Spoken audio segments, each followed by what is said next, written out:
رسول کریم اما بعد، بھائیوں اور بزرگوں اور دوستوں اور مقدس خواتین جو اس جلسے میں شریک ہوئیں اور لوگ شریک ہوئے، ان کا شکریہ ادا کرتا ہوں۔ ہمارے حضرات علماء کرام اپنے بیانات سے موضع حسنہ سے نوازے اور سامعین کرام ان کے کلام کو سنیں، اس سارے لوگوں کا شکریہ ادا کرنا چاہتا ہوں۔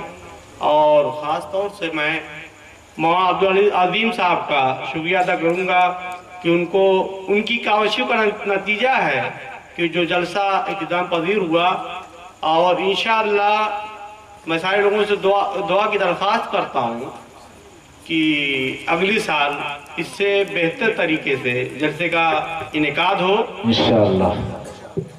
اور میں شکریہ ادا کرنا چاہتا ہوں اپنے گاؤں کے نوجوانوں کا کہ جو اس پروگرام یعنی جلسے کے لیے محنت کیے، مطلب جس طرح سے بھی محنت کیے، میں شکریہ ادا کرنا چاہتا ہوں۔